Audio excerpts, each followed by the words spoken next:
వామ్మో! ఒక్కోసారి మనకు వచ్చే కలలు అసలు ఊహించలేం గదా! ఈ వీడియో మిమ్మల్ని ఒక ట్రాన్స్‌లోకి తీసుకెళ్తుంది. నేను మాట్లాడుతుంటే మీకు జరిగిన విషయాలు గుర్తుకు తెచ్చుకుంటూ ఉంటారు. I'm sure about it. So, కంప్లీట్‌గా ఎండ్ అయ్యే వరకు చూడండి. రాత్రి పడుకున్నాం గదా! అది చాలా పీస్‌ఫుల్ స్లీప్ అనుకుంటే ఒక్కసారిగా మనల్ని ఏదో డ్రామాలోకి లాగేస్తుంది మన బ్రెయిన్. కలలో చూసిన వాళ్ళని తెల్లారాక మర్చిపోలేం. అలాగే కొన్ని కలలు మన బుర్రలో గంటల పాటు మార్నింగ్ టైంలో కూడా తిరుగుతూనే ఉంటాయి. ఇంకా ఒక్కోసారి అసలు సంబంధమే లేని వ్యక్తులు మన కల్లో కనిపిస్తూ ఉంటారు. అనుకుంటే అసలు ఇతను ఎందుకు వచ్చాడు, అసలు ఈమె ఎందుకు వచ్చింది నా కల్లో అని మనది మనకే అర్థం కాని స్టేజ్లోకి వెళ్ళిపోతుంటాం. కొన్ని కలలేమో గుర్తుంటాయి, కొన్ని కలలేమో ఎంత ట్రై చేసినా గుర్తుకు రానే రావు. కానీ చాలా అంటే చాలా డిస్టర్బ్ అవుతూ ఉంటాం. వాస్తవానికి ఏ కలకి కూడా ఒక ముగింపు అనేదే ఉండదు. కొన్నిసార్లు బ్లాక్ అండ్ వైట్లో వస్తాయి, కొన్నిసార్లు కలర్స్లో లేదా సోలార్ ఎఫెక్ట్ కైండ్ ఫిల్టర్స్తో కూడిన కలలు వస్తూ ఉంటాయి. అవి నిజంగా జరుగుతాయా లేదా మన ఆత్మ ఏదైనా చెప్పడానికి ట్రై చేస్తుందా? సో అసలు సంగతి ఏంటి, ఈ కలలు వస్తే ఏంటి అర్థం, అది బ్రెయిన్ గేమా లేక ఆత్మ లెవెల్లో ఏదైనా ఇండికేట్ చేస్తుందా అనేది ఈ వీడియోలో మనం చూద్దాం. ఇవే డౌట్లు నాకు ఎప్పుడు వస్తూ ఉంటాయి. ఆల్మోస్ట్ వేరే ఛానల్లో వర్క్ చేసినప్పుడు కూడా, ఇన్నేళ్ళ ఎక్స్పీరియన్స్లో కూడా చాలా వరకు నేను చేసిన వీడియోస్ ఇవే. వీటి మీద ఎక్కువ వీడియో చేశాను. వాటికి మిలియన్స్లో వ్యూస్ ఉండేవి, కామెంట్స్ వచ్చేవి. ఒక్కొక్కరి కామెంట్స్ చూస్తే ఒళ్ళు గగురు పొడిచేది ఆ వీడియో కింద కామెంట్లు చూస్తే. సో ఇప్పుడు నా ఓన్ ఛానల్ మీద కంటెంట్స్ చేస్తున్నాం కాబట్టి ఒకసారి కూర్చొని మళ్ళీ సైన్స్, యోగా, ఇండియా హిస్టరీ అన్నిటినీ కలిపి ఒక చక్కటి రీసెర్చ్ చేసుకున్న ఇవన్నీ నేను తెలుసుకుంటూ మీకు చెప్తున్న విషయాలే. సో టాపిక్ వచ్చి డ్రీమ్స్ బిహైండ్ ద సీన్స్. మొదట సైంటిఫిక్గా చూద్దాం. ఒకసారి మనం నిద్రలోకి వెళ్ళాక మన బ్రెయిన్ ఆగిపోతుంది అనుకుంటే మాత్రం అది ఖచ్చితంగా పొరపాటు అవుతుంది. అది ఇంకా యాక్టివేట్ అవుతుంది అనేది మాత్రం నిజం. ఎస్పెషల్లీ రెమ్ స్లీప్ అనే స్టేజ్లో. రెమ్ అంటే ర్యాపిడ్ ఐ మూమెంట్ స్లీప్. ఈ స్టేజ్లో పడుకున్న వాళ్ళ కళ్ళు తెరిచి చూడండి, వాళ్ళ కళ్ళు అటు ఇటు తిరుగుతూ ఉంటాయి.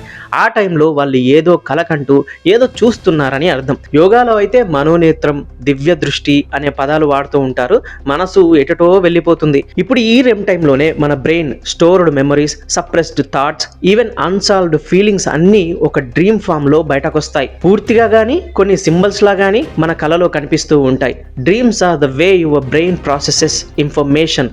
మన డేలో ఎక్స్పీరియన్స్ చేసిన stress, fear, excitement, guilt, lust అన్నీ కూడా కలలుగా బయటపడతాయి అని సైన్స్ అంటుంది. కలల మీద చాలా రకాలుగా సైకియాట్రిస్టులు కూడా పరిశోధనలు జరిపారు. కలలతో చాలా మంది రకరకాలుగా డిజార్డర్స్ ఫేస్ చేస్తున్నారట.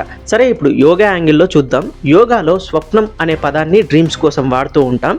నిపుణులు చెప్తుంది ఏంటంటే మన చిత్త వృత్తులు అంటే మన థాట్స్, ఇంప్రెషన్స్, మెమొరీస్ ఇవన్నీ మన సబ్కాన్షియస్లో దాగి ఉంటాయి. అంతేకాకుండా మన శరీరంలో ఉండే చక్రాలు నిద్రలో చాలా చురుకుగా పనిచేస్తాయట. అందులో ముఖ్యంగా థర్డ్ ఐ అంటే ఆజ్ఞ చక్ర ఊహాతీత విషయాలను చూడగలదట. ఇది కొందరిలో ఎక్కువగా ఉంటుందట. దాన్నే మనం సిక్స్త్ సెన్స్ అంటూ ఉంటాం. సో మనం నిద్రలో ఉన్నప్పుడు మన చిత్త వృత్తులు యాక్టివ్ అవుతాయి. అంటే ఏంటంటే మనం చూస్తున్న కలలు మన సబ్కాన్షియస్ మైండ్లో ఎప్పటి నుంచో నిల్వగా ఉన్న ఇంప్రెషన్స్ వల్ల వస్తూ ఉంటాయి అన్నమాట. సింపుల్గా చెప్పాలంటే మన బ్రెయిన్ ఒక పెద్ద హార్డ్ డిస్క్ లా ఉంటే మన అంతరంగం అంటే ఇన్నర్ సెల్ఫ్ ఒక హార్డ్ డిస్క్ లో ఎన్నో హిడెన్ ఫైల్స్ ని స్టోర్ చేసుకుంటూ ఉంటుంది. ఆ హిడెన్ ఫైళ్లను మనకి ఒక్కోసారి కళ రూపంలో కనిపిస్తూ ఉంటాయి. కొందరికి భయం కారణంగా కూడా కలలు వస్తాయని యోగ శాస్త్రం చెబుతుంది. కొందరైతే నిద్రలో ఛాతి మీద ఏదో కూర్చున్నట్టు, బరువెక్కినట్టు, మెలకువలో ఉన్నా లేవలేని పరిస్థితి ఏర్పడుతుంది. దీన్నే స్లీప్ పారాలసిస్ అంటారు. ఇది మనకు వచ్చిన కల వల్ల, మనకు కలిగిన స్ట్రెస్ ఫీల్ వల్ల ఏర్పడుతుంది. ఊపిరాడదు. ఎవరైనా మనల్ని కదిలిస్తే బాగున్ను, లేపితే బాగున్ను అనిపిస్తుంది. ఈ సిచ్యువేషన్ నా ఫ్రెండ్స్ లోనే కొందరిలో చూశాను నేను. ఇక మన ఇండియన్ హిస్టరీలో కూడా చాలా రకాలుగా చెప్పబడింది ఈ కళల గురించి. ఇక్కడే అసలు గూస్ బంప్స్ వస్తాయి. నిజానికి మన పురాణాలు, ఇతిహాసాల్లో ఎన్నో కళల గొప్పతనం గురించి చెప్పిన ఉదాహరణలు చాలా ఉన్నాయి. మహాభారతంలో చూసినట్టయితే కర్ణుడు తన అసలు తల్లిదండ్రుల విషయం తెలియక పెరుగుతాడు కదా, కానీ కలలో భగవంతుడు ప్రత్యక్షమై అతనికి జన్మ రహస్యాలు తెలిపాడు అని చాలా వర్షన్స్ లో చెబుతారు. గౌతమ బుద్ధుడికి వచ్చే కళలన్నీ కూడా దివ్య జ్ఞాన సూచనలు అని ధ్యానయోగంలో చెప్పబడుతుంది. రామకృష్ణ పరమహంస, స్వామి వివేకానంద కలలో కనిపించి ఆత్మ సాక్షాత్కారం వైపు నడిపించారని చెప్పబడింది. ఇంకా ఇలా భక్త రామదాసు, మీరాబాయి, అన్నమయ్య వంటి అనేక మందికి కలల రూపంలో దేవుని దర్శనం వచ్చిందని చెప్తూ ఉంటారు.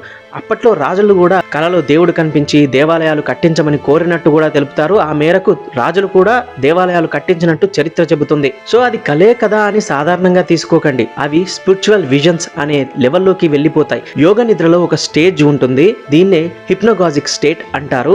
హాఫ్ స్లీప్ ఇంకా సగం అవేర్ స్టేజ్ లో ఇందులో మనం సోల్ లెవెల్లో ఏదో కమ్యూనికేషన్ జరుగుతుందని యోగ శాస్త్ర నిపుణులు అంటున్నారు. డ్రీమ్స్ లో రకాలని సింపుల్ గా క్లాసిఫై చేస్తే డే రెసిడ్యూ డ్రీమ్స్, రోజులో జరిగినవి మనకి కలలా వస్తాయి అన్నట్టు.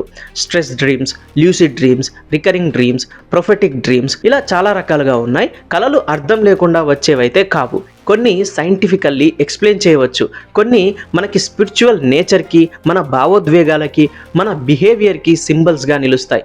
మరికొన్ని మాత్రం ఒక మెసేజ్ కానీ, ఒక వార్నింగ్ కానీ, ఒక రియలైజేషన్ కానీ ఇస్తూ ఉంటాయి. ఇవే మన సబ్కాన్షియస్ మైండ్లోంచి వచ్చే విస్పర్స్, అంటే కోరికలు. అందుకే మన పూర్వజన్మలు, మన జ్ఞాపకాల బరువు, మన భయాలు, కోరికలు ఇవన్నీ కలల రూపంలో మనకి సందర్శిస్తూ ఉంటాయి. అవి ఓ సినిమాలా కాదు, అవి మన సోల్తో ఉండే రియల్ టైం కాన్వర్జేషన్ లాగా ఉంటాయి. ఇందులో మాట్లాడిన ప్రతి విషయాన్ని ఇంకా డీప్గా డిస్కస్ చేద్దాం. మీ ఎక్స్పీరియన్స్ కమెంట్ చేయండి. అంటే మీకు వచ్చే కలలు కానీ, ఇలాంటి ఏమైనా డౌట్స్ ఉన్నా, మీకు జరిగిన సిచ్యువేషన్స్ కూడా కామెంట్ చేయండి. అన్నీ మాట్లాడుకుందాం. ఈ వీడియో నచ్చినట్టయితే లైక్ చేయండి. నన్ను ఎంకరేజ్ చేయాలి, సపోర్ట్ చేయాలి అనుకుంటే సబ్స్క్రైబ్ చేయండి. పాయింట్ ఆఫ్ వ్యూకి వీలైతే షేర్ కూడా చేయండి.